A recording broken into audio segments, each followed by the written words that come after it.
Hey guys, the mess you see behind me is actually the 5th home that I've renovated from top to bottom, even though I'm about halfway through this one. Today, I'm going to talk to you about the top 3 DIY tools that I think are the most underrated tools that you can own for DIY projects. And it's not saws and it's not drills. Let's get into it. I'm currently standing in our dog shower, and no, I don't suggest, unless you have 2 large white dogs, that you have to have something like this built in your home. Although we do use it more for mop buckets and kids' winter boots and snow gear than we do the dogs.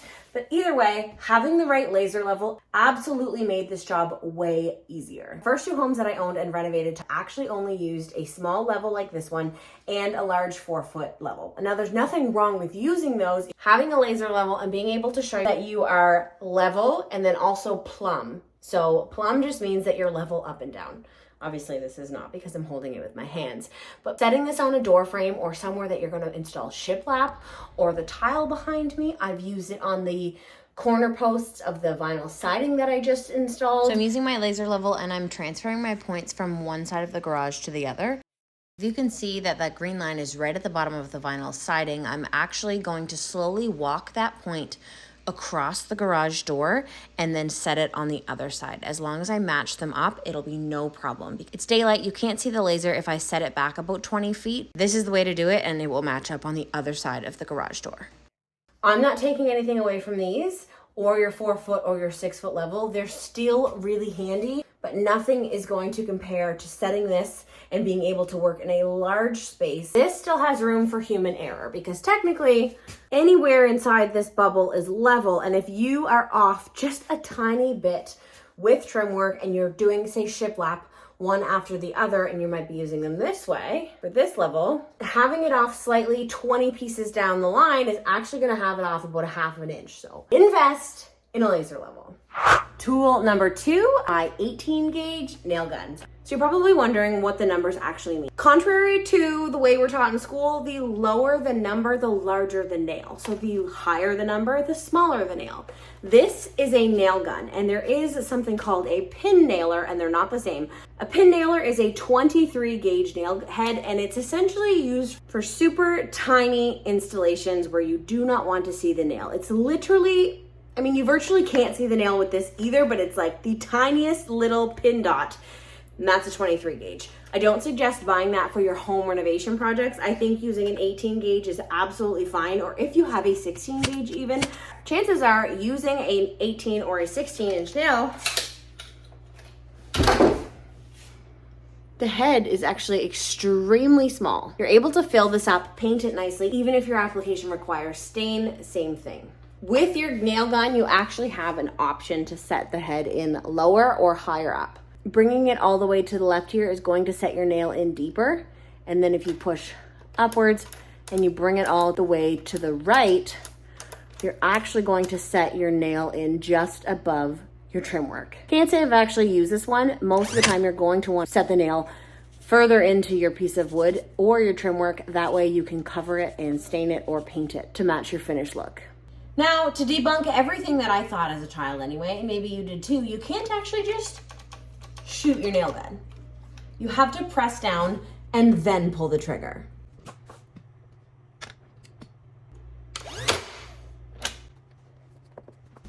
I should probably fill that. We also don't need to talk about the fact that I have not started the kitchen in this home.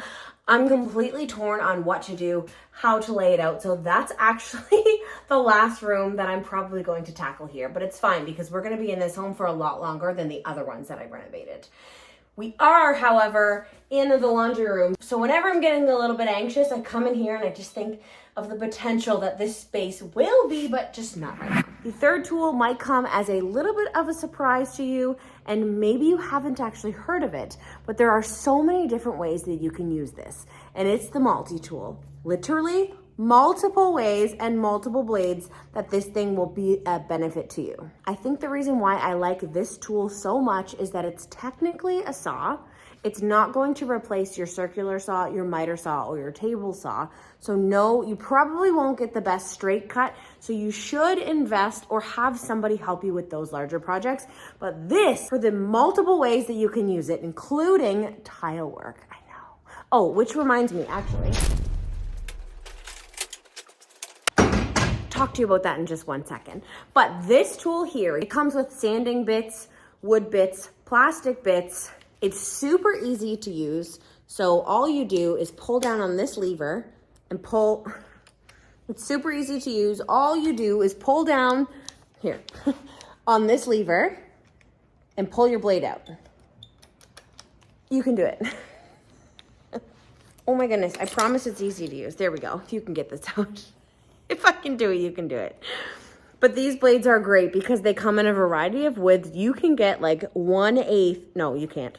You can get like a quarter, super, super tiny, to like a 3 or 4 inch. I don't think I have any on hand.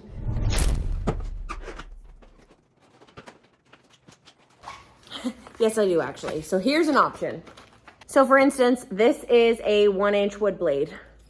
This is for fast removal of tile grout.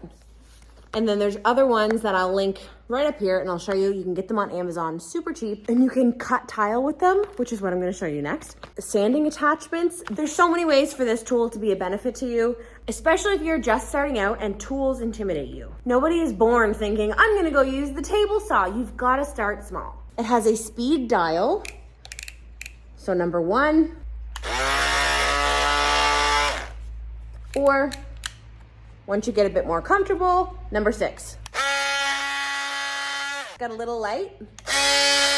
So maybe you are comfortable with your miter saw, but then you're getting to different outlets and plugs and angles on your shiplap or trim application, and you're thinking, how am I going to get around that? Or a little corner of a wall, or anything. There's so many different ways.